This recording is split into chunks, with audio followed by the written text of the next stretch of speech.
Bonjour à tous et bienvenue pour la matinale, l'émission quotidienne de CMC Markets qui débute à 10 heures. Je suis Nicolas Chéron, stratégiste pour vous servir et nous sommes aujourd'hui le lundi 13 février 2017. Le titre du jour est « Sentiment de marché toujours positif ». En effet, nous avons eu une ouverture en hausse sur le CAC 40, même chose sur le DAX. Nous avons un dollar qui se replie, nous avons un pétrole qui consolide sous ses plus hauts, nous avons enregistré un nouveau record annuel sur le cuivre. Donc globalement sur les indices c'est haussier, sur les matières premières également, si ce n'est qu'on assiste à des prises de bénéfices du pétrole sous une résistance clé, les 54 dollars. Les résultats d'entreprise continuent d'animer les échanges. Donald Trump a rencontré son homologue japonais et tout s'est très bien passé. Donc voilà, le week-end est passé, les investisseurs sont de retour de nouveau sur les marchés. Globalement, les matières premières remontent, les chiffres économiques, même s'ils étaient rares la semaine passée, étaient plutôt bons. Les résultats d'entreprise sont bons et donc on a des flux qui se portent à l'achat sur les marchés actions et sur les indices, ce qui engendre de nouveaux records aux États-Unis, encore vendredi, et puis des marchés européens qui tiennent, voire même qui tentent à se reprendre. On a vu vendredi que le CAC et le DAX essayaient de dépasser respectivement les zones des 11 700 points sur le DAX et 4 850 points sur le CAC. Et ce sont ces niveaux que l'on travaille ce matin à l'ouverture dans les premiers échanges. Et à ce sujet, souvent, vous m'entendez dire attention à l'euphorie du lundi. Je veux dire par là que les marchés sont bel et bien dans des tendances haussières, mais nous avons ouvert sur des notes positives et nous avons rapidement touché des résistances, des consolidations sous ces résistances avant de finalement les dépasser dans le sens de la tendance ne serait pas inconcevable, donc sachons prudence garder en ce début de semaine. Voilà, bienvenue à tous pour cette émission. Je salue ceux qui viennent de nous rejoindre en cours de route et je salue également tous ceux qui nous regardent sur YouTube. Avant toute chose, un avertissement concernant le caractère purement informatif de cette présentation. Je vous invite à en prendre note. Vous pouvez, comme tous les matins, utiliser les fonctions de chat et de questions-réponses en haut de votre écran pour pouvoir converser avec moi. Dans cette émission, nous verrons ensemble les dernières actualités marché, macro, actions, les statistiques économiques passées et à venir. Et bien évidemment, je répondrai à vos éventuelles questions. Alors, en termes d'actualité marché, nouveau record historique en clôture du S&P 500 vendredi à 2316 points. L'indice directeur américain est haussier de l'unité de temps annuelle à l'unité de temps horaire. Les marchés américains sont soutenus par de bons résultats et aussi par les espoirs de mesures fiscales et de grands travaux de la part de Donald Trump qui pourraient soutenir l'économie américaine. Le CAC et le DAX attaquent de nouveau leur résistance à 4 850 et 11 700 points. Donc comme je vous le disais en introduction de cette émission, attention à ces zones pivots. On les travaille, on tente de passer au-dessus. On verra en clôture. Si on n'arrive pas à clôturer et à accélérer au-dessus de ces seuils, on pourrait très bien consolider sous ces résistances avant éventuellement de les passer dans les séances ou semaines qui viennent, puisque globalement le trend est haussier. Seule une rupture des supports qui correspondent au plus bas de la semaine passée et même de la semaine précédente, c'est-à-dire les 4750 points et les 10 400 points sur le DAX, changerait la donne. Concernant le pétrole WTI, il semble dans les starting blocks, mais il reste bloqué sous les 53,8 $. Ce sont ses plus hauts des dernières séances. Ça correspond à la zone haute des prix travaillés par les cours fin décembre et au mois de janvier, entre 53,80 et 54,5 $. Les prix du baril ont été un peu sous pression à cause des stocks ces dernières semaines. Malgré tout, ils ont continué de grimper. Les prix du pétrole sont soutenus surtout par les espoirs de plus de baisse de production de la part des pays producteurs, peut-être au deuxième semestre. C'est en tous les cas ce qu'avait laissé entendre le ministre de l'énergie iranien. Donc gardons en tête que le pétrole est soutenu. À chaque fois qu'il est venu sur des supports dans le sens de sa tendance haussière, eh bien, il est reparti à la hausse. Par contre, prudence tout de même, on est sous une résistance de moyen long terme qu'on n'arrive pas à dépasser malgré plusieurs attaques ces dernières semaines. Donc tant que ça ne passe pas, sachons prudence garder, restons factuels, les cours du pétrole sont neutres entre 51 et 54 dollars. Nouveau record annuel du cuivre à 281 dollars par livre, soit un peu plus de 6000 dollars la tonne.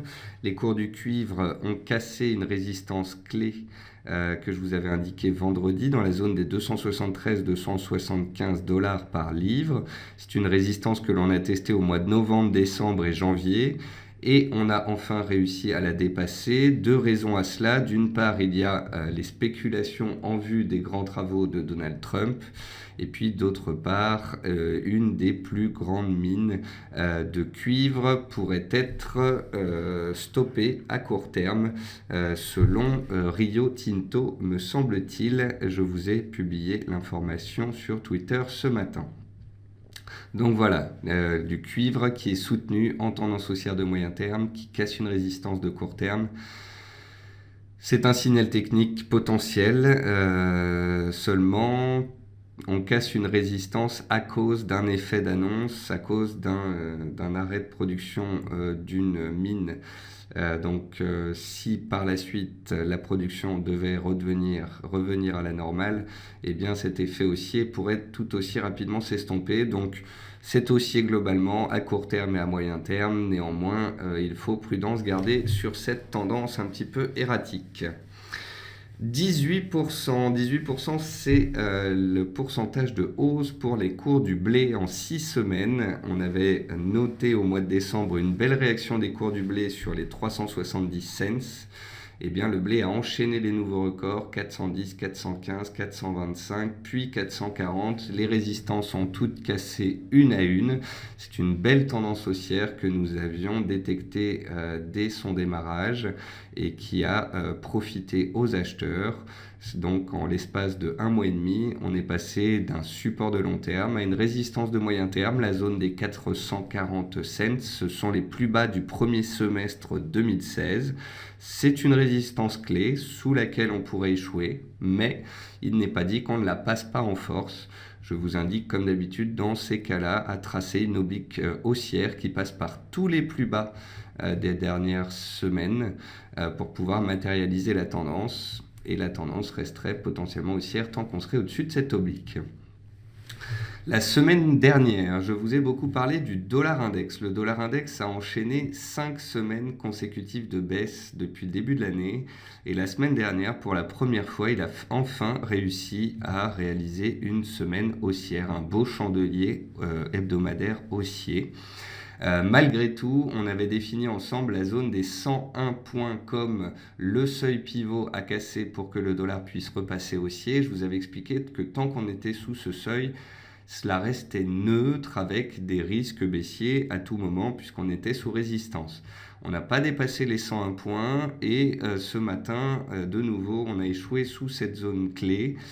C'est ce qui permet d'ailleurs à l'euro-dollar de rebondir et d'être dans une situation complexe. Je me pose la question de savoir si on est dans un pullback ou une reprise haussière sur l'euro-dollar. Ce que je peux en dire, c'est que tant que le dollar n'aura pas cassé les 101 points, il y a des risques de rechute à tout moment qui pourraient permettre à l'euro, à la livre, de reprendre du poil de la bête contre la monnaie américaine.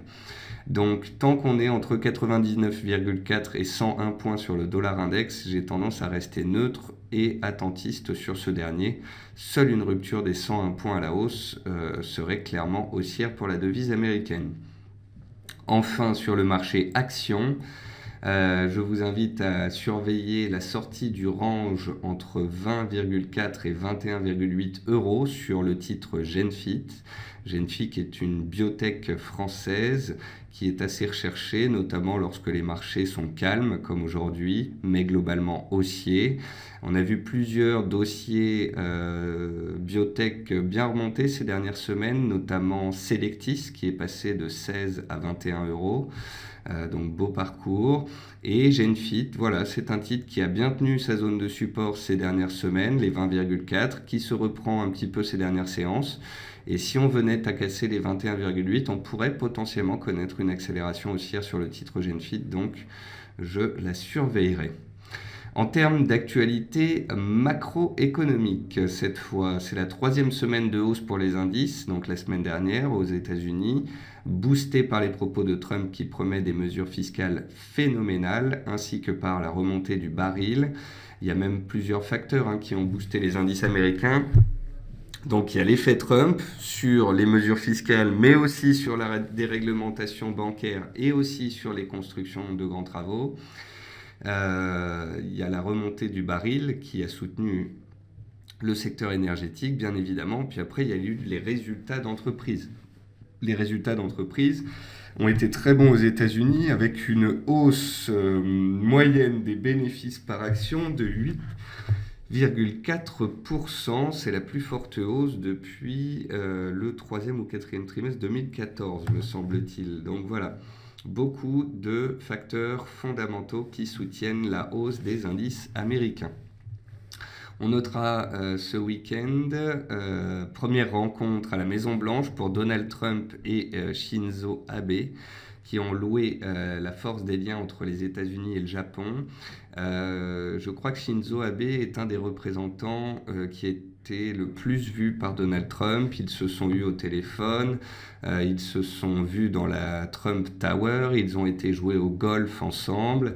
Et alors que les opérateurs redoutaient des petites tensions, eh bien ici, de nouveau, Donald Trump, il rassure les investisseurs.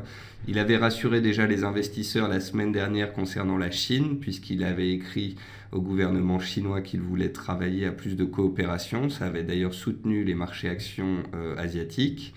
Et cette fois, il montre patte blanche avec le Japon.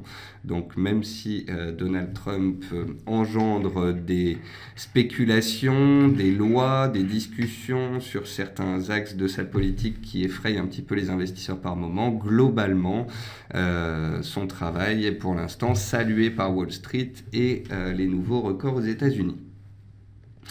Selon Benoît Sorel de BlackRock, les investisseurs internationaux sont inquiets des risques politiques sur l'Europe et ils fuient donc l'Europe, ils n'investissent pas ou peu en Europe ces dernières semaines, notamment depuis le début de l'année 2017. Depuis le début de l'année 2017, en fait, Benoît Sorel de BlackRock note des flux positifs sur les marchés actions européens, mais ces flux positifs ne sont pas engendrés par des investisseurs internationaux, mais par des investisseurs locaux qui mettent potentiellement à profit la sous-performance des actions européennes. Donc selon ce spécialiste, le jour où les investisseurs retourneront sur l'Europe, ce sera très profitable à l'Europe. Alors, concernant cette rhétorique d'un possible rattrapage de l'Europe sur les États-Unis, ou du moins d'une performance très positive sur l'Europe grâce à un éventuel retour des investisseurs, je lis de plus en plus de choses à ce sujet, mais sachez que une surperformance de l'Europe par rapport aux États-Unis sur une période donnée n'a été que très rarement constatée historiquement. Sur les 25 à 30 dernières années, le CAC 40 n'a que très très très rarement surperformé le S&P 500. Donc lorsque vous lisez des analyses qui disent que l'Europe va rattraper les US, que les US vont se stabiliser, que les actions européennes vont monter plus fort, sachez que ça n'a pratiquement jamais existé historiquement. Sachez que cela ne se justifie pas par les chiffres économiques qui sont meilleurs aux États-Unis qu'en Europe. Cela ne se justifie Puis cela ne se justifie pas par les résultats d'entreprises qui sont meilleurs aux États-Unis qu'en Europe.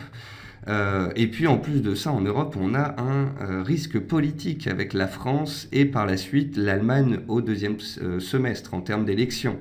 Donc pour moi, il est totalement inconcevable que l'Europe surperforme les États-Unis d'une part, d'autre part il est complètement impossible que cela se passe en 2017 alors que les États-Unis vont très bien et alors qu'en Europe on va moins bien et qu'en plus on a des risques politiques. Alors que le CAC 40 surperforme les autres indices et se reprennent après les élections françaises si Marine Le Pen n'est pas élue, ça d'accord. Mais que le CAC ou le DAX surperforme le S&P 500 en 2017 parce que soi-disant on est en retard, ça, pas d'accord. Et puis enfin, pour finir avec les actualités macroéconomiques, on notera que selon les Fed Funds, 78% des investisseurs attendent une hausse de taux de 0,25% lors de la réunion de la Fed en juin. En d'autres termes, on est mi-février, on a eu 1 mois et demi de consolidation du dollar en début d'année, on est en train de se stabiliser autour des 100 points sur le dollar index. La prochaine hausse de taux potentielle serait donc, selon les Fed Funds, dans 4 mois. On va donc voir si les marchés croient réellement à cette potentielle hausse de taux, auquel cas le dollar restera soutenu, voire remontera un peu. Si au contraire le dollar devait continuer d'être sous pression, c'est que les investisseurs pourraient douter de ce scénario. Côté entreprise, Sequana a suspendu son titre et va communiquer un plan dans la semaine. Concernant Rexel, la société annonce un plan de cession d'actifs pour se recentrer sur les pays et les segments de marché qui lui permettent de renouer avec la croissance après un exercice 2016 marqué par une baisse de ses résultats. BIC a réalisé en 2016 un résultat net part du groupe de 249 millions d'euros en baisse de 23%. Ce sont des mauvais résultats, mais malgré tout, le titre a ouvert en baisse de 3% et était à l'équilibre par la suite. Donc je me demande si on n'a pas atteint un excès de pessimisme ici sur le titre BIC. Icade a réalisé en 2016 un résultat net du groupe de 58 millions d'euros contre une perte de 207,6 millions en 2015. Et puis enfin, Ipsen acquiert des produits grand public de Sanofi pour 83 millions d'euros. Dans les meilleures et les moins bonnes performances du CAC 40, vous pouvez voir que nous n'avons que 3 baisses sur 40. On a donc moins de 5% des titres du CAC qui sont en baisse ce jour. Ça veut dire que tous les autres sont en hausse. Ça veut dire qu'on a un marché qui globalement est positif. On n'a pas de très forte hausse, vous voyez que c'est plutôt lissé, donc ça veut plutôt dire que les opérateurs achètent pratiquement tous les secteurs et que le marché est soutenu dans son ensemble, avec bien évidemment l'automobile qui tire et en tête ArcelorMittal qui retrouve ses plus hauts des dernières semaines, des derniers mois et qui d'ailleurs pourrait accélérer au-dessus de cette zone des 8 euros, 8,50 €. Beau titre, ArcelorMittal qui profite de la remontée continue des métaux. C'est la même chose pour Eramet dans le secteur des matériaux de base. Et puis enfin, concernant les statistiques passées, le PIB japonais est ressorti en hausse de 0,2% ce matin alors que le consensus attendait 0,3%. C'est la seule statistique du jour. Et puis demain, on aura dans la nuit l'indice des prix à la production et à la consommation en Chine, puis demain matin à 8h, l'indice des prix à la consommation en Allemagne. Donc ça, ce sont des chiffres d'inflation et ce sera très suivi par les opérateurs.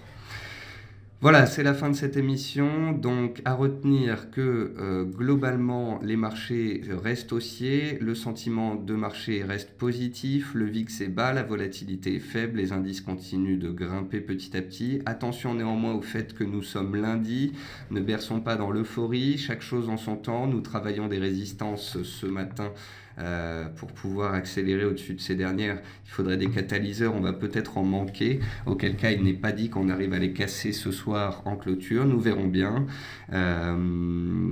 Si on n'arrive pas à les passer, on pourrait tout simplement latéraliser. Gardez en tête que les résultats d'entreprise continuent donc de faire la pluie et le beau temps sur les différents secteurs. Concernant les matières premières, on continuera de suivre le cuivre qui a donné un signal haussier théorique. Mais attention à un passage sous la résistance, les 273-275 dollars par livre. Si on repasse dessous, ce serait mauvais. Et concernant le pétrole, attention, on est dans un range entre 51 et 54, ça ne passe pas en haut, donc on pourrait également aussi consolider. Loïc me dit qu'il est difficile de trouver le lien sur le site pour rejoindre cet excellent webinaire de 10 heures. Eh bien écoutez Loïc, je sais bien, nous faisons notre possible. Le nouveau site de CMC Markets est sorti. Vous pouvez retrouver d'ailleurs de nombreuses analyses dessus. La semaine dernière, je vous ai fait des papiers sur le café Robusta, sur une sortie de drapeau à suivre sur le CAC, sur un cadrage du S&P 500, ce matin sur la fève de cacao. Vous avez donc même une analyse technique du CAC par Tradosor. Donc voilà, toutes les analyses sont publiées sur le site et se retrouvent dans la rubrique News et Analyse. Et puis pour la matinale, le lien est dans événements et webinaires tous les matins. Et sinon, je vous rappelle que je publie avant chaque émission le lien de la matinale ou du quart d'heure US directement de votre plateforme CMC Markets. Donc si vous avez votre plateforme d'ouverte, tous les matins avant l'émission, je publie le lien. Voilà, sur ce, je vous souhaite à tous un très bon début de semaine, une bonne fin de matinée, un bon appétit par la suite. Je vous retrouve, donc cet après-midi, je serai sur BFM en direct à 15h45. Donc le quart d'heure US sera réalisé par un de mes collègues. Voilà, je vous souhaite à tous donc un très bon début de semaine. Et à très vite, peut-être donc demain matin pour la matinale à 10h. Au revoir à tous.